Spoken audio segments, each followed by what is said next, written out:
talk will actually be a video. So one of the things that we can do, because the conference is virtual, is we can show some videos. Yeah, we've got that queued up. While Beatrice is queuing that up, I just want to give a big shout out to Beatrice and Tanya at Simon Fraser University, who are part of the Canadian Statistical Sciences Institute, and who are doing a lot of the tech and the Zoom things behind the conference.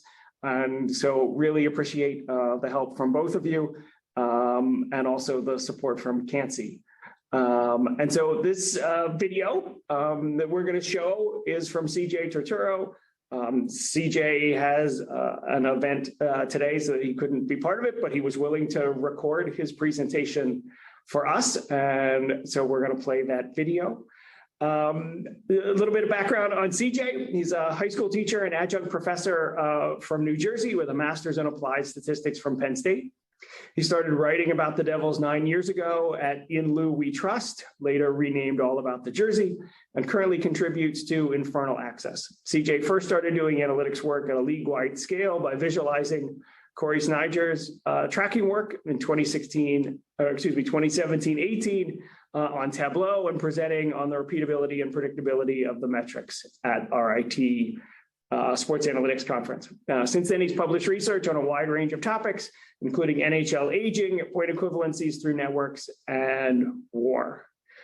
And I will just point out, since it is not on his first slide, that his Twitter handle is at CJTDevil, and you can follow up with questions for him there on Twitter. And so with that, I'll ask Beatrice to start that video. Hey everyone, first I'd like to say thank you so much to the OTTHAC organizers for allowing me to pre-tape this presentation, and specific thanks to Mike Shuckers for approaching me about potentially contributing to this conference. I met Mike for the first time at OTTHAC 3 years ago, and he's one of the reasons I love being part of this community. So thanks again to him and the rest of the OTTHAC organizers. All right, so pleasantries aside, hello, my name is CJ Turtoro, and today I'll be presenting on if skaters can impact goaltending metrics. All right, so when I got started doing public analytics work, probably the biggest whipping boy was Brent Seabrook. So in 2016, he signed an 8-year contract as a 31-year-old defenseman, and right off the bat, without knowing anything about his quality of play, you can probably tell what the reaction to that move was like from the more statistically inclined hockey fans. It was highly unlikely that even an elite defenseman would be able to sustain a level of play with worth $7 million for their age 32 to 39 seasons. And Brent Seabrook was already no longer elite. It was one of the more egregious examples of paying someone for what they had done rather than what they were likely to do in the future. And entering the third year of that contract, the inevitable had already come to pass. Now, the Youngrens hadn't published their RAPA model until 2019, but if those charts had been public at the time, you'd have seen a lot of images like this one floating around Twitter, I would have imagined. I assume most people watching this have seen this before, but for those who don't know, this is a chart depicting the impact of a player on goals, expected goals, and shot attempts, adjusting for the relevant context of their usage. So that's 3 metrics, two directions each, both offense and defense, right? And the more mathematically skilled attendees might be able to do the math in their head and arrive at the realization that that should be 6 total metrics of interest. And yet you're looking at a graph that contains only 5 bars. There's actually a third defensive metric that you don't see on this graph, but if you did, it would have looked like this, right? And that 6th metric would have been the impact on goals against. Now, traditionally in the public analytics community, skater defense is typically measured by their impact on expected goals. The logic here being that the only things defenders can control is the quality of the opportunities, and then everything else is going to be up to the goalie, and that's true. But we have imperfect data and an imperfect understanding of what makes shots into goals. So to illustrate this, let's take a look at the most well-established relevant variable in goal prediction that's not included in public XG models, which is the cross-slot pass. All right. So let's imagine a defenseman, we'll call him Grant Griebrook, all right, who's known for consistently playing the pass, and as a result, he's more prone to letting a shooter walk in, generate a high-danger shot, but he's less likely to allow that slot pass. So if a player like that reliably prioritized his defense in that manner, then the shots that happened against him could be reliably less dangerous than the public models would have implied. So that chance becomes even greater if they're adept, by the way, at things like preventing screens and deflections.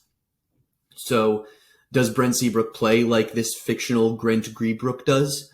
Well, we don't have great data on it, but right around the time that the graph on the previous slide was depicting, Alex Novit published work on hockey graphs about an updated XG model, an expected goal model, that included some of the information that I'm describing here.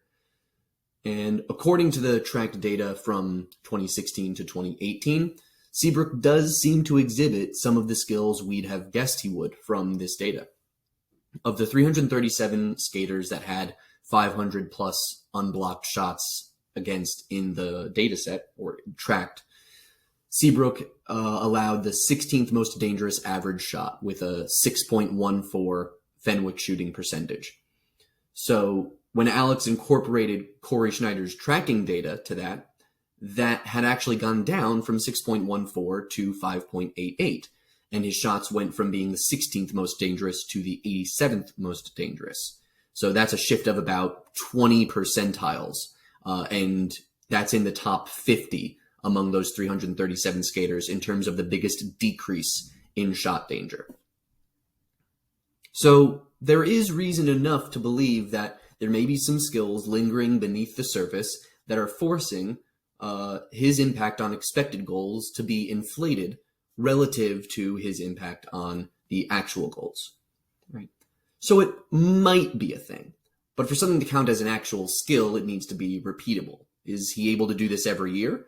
As it turns out, while this started out as a weak spot for him, he was actually able to improve on it later on in his career, right? And he was able to finish his career, well, maybe, technically, he's still part of the Tampa Bay Lightning now, actually, in a totally normal contractual situation.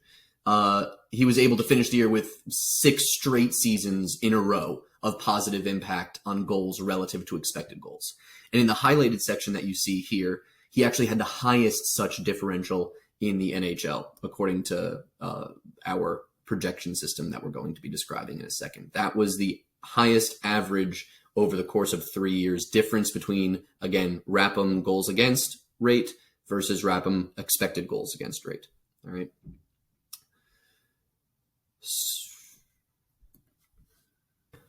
So the headline here is that while Brent Seabrook's impact on expected goals against was literally the worst in the NHL during this 3-year span, he was actually slightly better than neutral in terms of his impact against goals against. All right. So while doing this, we do have to remember that the reason we started looking at this was, in general, to attempt to carve out some of the space traditionally allocated to goaltenders and distribute that credit amongst the skaters. But in this case, Brent Seabrook did have one of the best goalies in the NHL during this span. So how can we know he wasn't just piggybacking off Corey Crawford's excellence? In fact, you can see that there's a little bit of a correlation here between their successes, right? The best years of Seabrook's Rapham differentials do seem to align with the best years of Corey Crawford's goals saved above expected. So how do we know that it's not just a matter of Brent Seabrook's Rapham differentials exhibiting the impact that Corey Crawford was having on the differential between goals and expected goals? Well, if this were happening, we would probably expect to see 2 things. The first thing would be that the other Blackhawks players should probably be seeing the same impact. And the other thing would be that when Seabrook was playing away from Crawford, we would expect this to go away. Or and similarly, when Crawford is playing away from Seabrook, he shouldn't really seem very impacted by that. All right.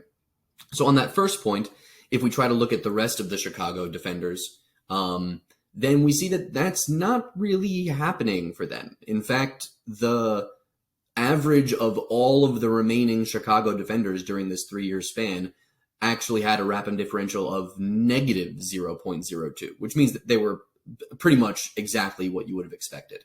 So if Corey Crawford is impacting this statistic, it seems to be disproportionately helping Brent Seabrook. You can see he's almost double the next highest beneficiary of this phenomenon.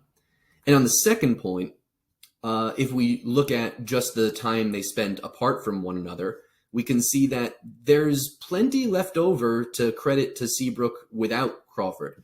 You can see that from 2014 to 2020 at the end there, there's a lot more blue than red, right? Even when you are only looking at the shifts where Seabrook played without Corey Crawford, it still does seem to remain a skill of his, right?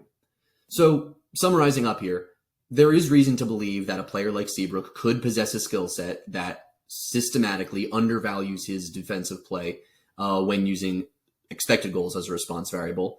And when we peek at the tracking data, his defense does indeed improve. When we look at his impact year over year, there's consistent defensive overachievement, and that overachievement is higher than his teammates and at least partially independent of his goaltender, as we can see right now.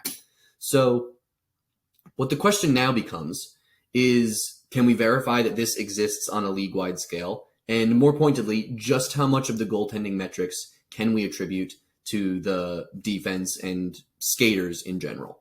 All right. So in my Infernal Access piece that I wrote on this topic, I broke it down into 4 steps. Step 1 was to build a model to project a player's on-ice goals saved above expected. For this initial study, I'm just going to use a Marcel projection, the method originally used by Tom Tango in baseball, which is essentially just a linear combination of the past 3 seasons, weighted based on a simple linear regression. We're going to take every player's projected goals saved above expected rate and multiply it by the minutes that they played for a team in a given year to get team level estimates, which could then be applied to the goalies, right? Now we're also going to do just the goalies individually in step 3. Step 3 is we're going to do the Marcel projection once more, but for this time we're going to try to predict year 4 using the goalies individual metrics, right? So now at this point, in step 2 and step 1, right, we were able to establish a team level estimate for what we expect a goalie's goal saved above expected to be. And in step 3, we have the goalie's individual metric. So in step 4, we put them both into a model to see if there is an independent value in each of them. In other words, can we isolate that there is a value in the skater or team level predictions independently from the goalie's personal impact on those metrics? This should help control for the Crawford effect that we were talking about before, right? So we start off with our skater level prediction model, and we see a pretty absurdly high level of significance here. Every one of the previous 3 years is independently significant, and in the descending fashion we would expect. Right, year 3 is more predictive than year 2, which is more predictive than year 1 in predicting year 4, right? And the model as a whole, and the immediately preceding year specifically, are as significant as R lets us measure in terms of the p-value. The 11.5 t-value and the 88.07 f statistic here indicate that there's definitely something going on, although the 1.8% R squared does tell us that there's still a ton of variation that is yet to be explained. All right. So here's a visual representation of what that's telling us. In the scatter plot, you could see what those predictions would look like. And you can see that we can probably project a relatively high degree of confidence that there's some level of positive correlation here, but a fairly low degree of confidence about the specifics of what that individual point would be. There's a pretty wide spray involved in this graph, right? And furthermore, if you look at the x-axis versus the y-axis, the numbers on them, you'll notice that the projections do not have nearly as wide a spread as the actual results. The interquartile range, as one reference point, is about a tenth of the size that we actually end up seeing these goals saved above expected metrics being. And again, this is a consequence of how little we've actually explained about the metric. Even though we're very confident that there's something there, we have a lot left to explain, as you might have expected. So one more point on the magnitude of the impacts. Here you can see that there's a pretty similar distribution of impacts between forwards and defenders. The gap between any two skaters is seldom more than 1 goal every 1,000 minutes or so, if you do the quick arithmetic on what the x-axis is showing you there. And the fact that defenders only have a slightly fatter tail on this distribution than the forwards is one of the many reasons that we might still suspect that goaltender impact is lurking underneath here. All right. So if we have a defender that has the same goalie all 3 years, right, you may expect that the goalie could be producing the Rapham differential, not the skater, like we were expecting for Crawford and Seabrook. So let's take a look at how the goalie projection method goes now. All right. So in the goalie projection method, there's actually a slightly lower R squared and substantially lower level of significance in terms of the previous years in predicting year 4 of the goal saved above expected. So the skater level Rapham differential was more reliable and consistent than the goalie one. That's already a pretty surprising discovery by itself, but maybe some combination of team effects and goalie effects are causing that to happen. So in order to do our final test for this very, shallow investigation, we have to put the goalie model and the skater model head to head in a simple linear regression together to compare their ability to predict year 4 of goals above expected. All right. And finally, when we do this, they are extremely comparable in terms of their statistical significance. And you can also see that the adjusted R squared nearly doubled from the skater model and more than doubled from the goalie model. The skater model was 1.8%, so we're all the way up to 34% here now. Sorry, 3.4%. And the implication here is that there is a fair amount of valuable information in the skater model that was not in the goalie model, because the goalie model is producing its own impact independent from the skater model, or at least the simple linear regression is attempting to isolate the impact of the two of them. If all of the valuable information about the skaters was contained inside the goalies that the skaters were playing with, then you would expect this top predictor to be the significant one and the bottom one not to be. All right. So now that we have at least some degree of suspicion that this could be a real skill that is repeatable and impactful, let's look at the distribution of these skater-produced coefficients to see if any team is noteworthy, to see if there's anything we can sniff test. All right. So first of all, the overall distribution of the results is largely between negative 0.2% and positive 0.2%. In terms of delta save percentage, so save percentage over expected. So that would correlate to, for context, about 1 extra goal prevented every 250 shots for a good team when compared to a bad team. And the most noteworthy team in this respect was the 2019 Minnesota Wild, who were unchallenged in terms of their ineptitude with regards to this metric. If you follow the Evolving Wild Twins on Twitter, you probably know that they have been accused of exhibiting Minnesota bias when it comes to their evaluations of the Wild skaters in particular.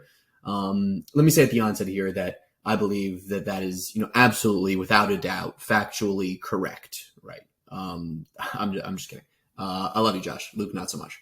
But when we look at a league-wide scale, over the 3 seasons leading up to that year, we do see that the Wild have a lot of overachievers, including some of the best players in the NHL in terms of their XG Rapham. So like Marcus Foligno, Mikko Koivu, Jared Spurgeon. So I'm not saying that these aren't excellent defensive players or play drivers. What I'm saying is that a very small piece of what we might otherwise have blamed on goaltending could potentially be distributed among the skaters, given their historical propensity to underachieve these defensive XG totals. Right? And when I say a small piece, let me show you what I'm talking about.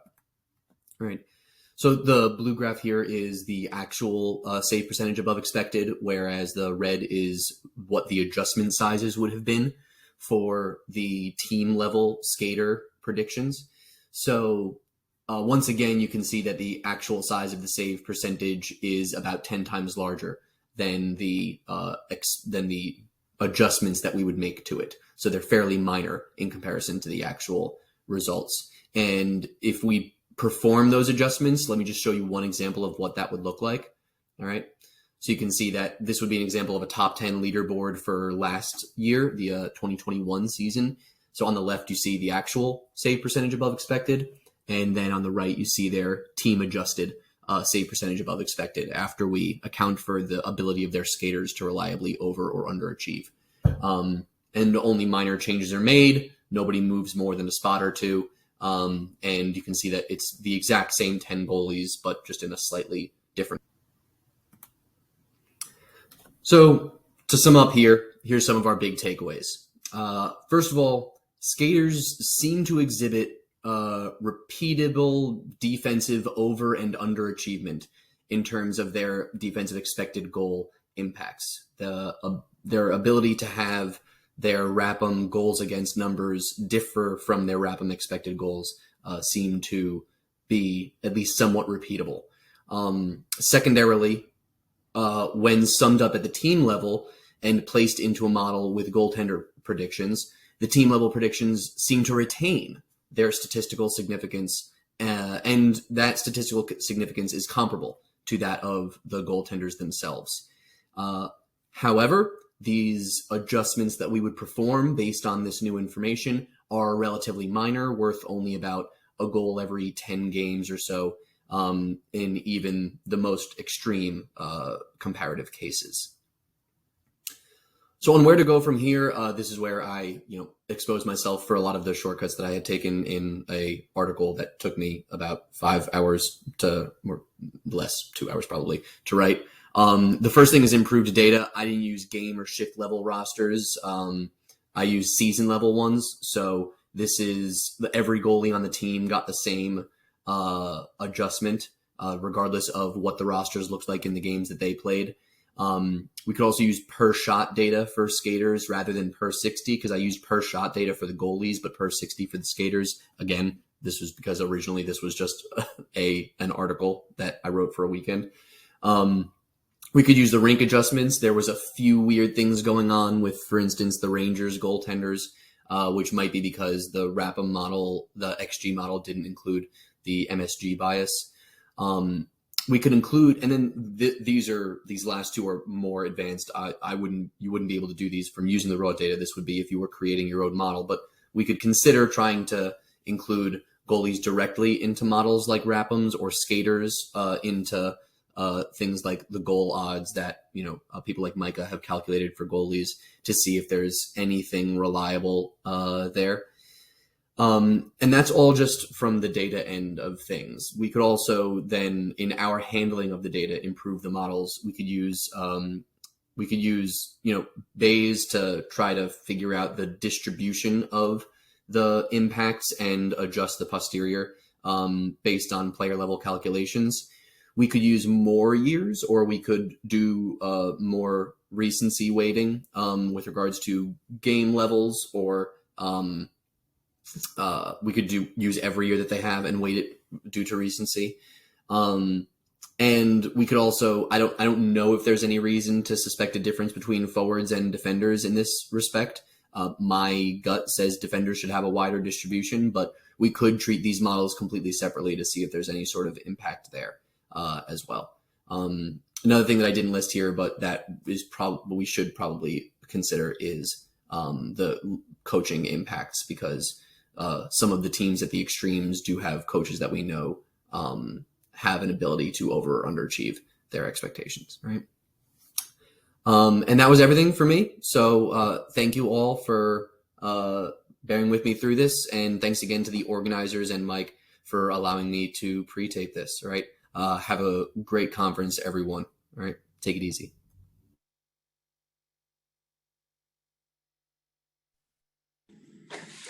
Excellent. I would thank CJ, but he's not here. I'll make sure to thank him on Twitter for that. And so as a reminder, you can either put your questions for CJ in the Q&A and we will forward those on to him, or you can ask them that on Twitter, and his Twitter handle is @CJTDevil.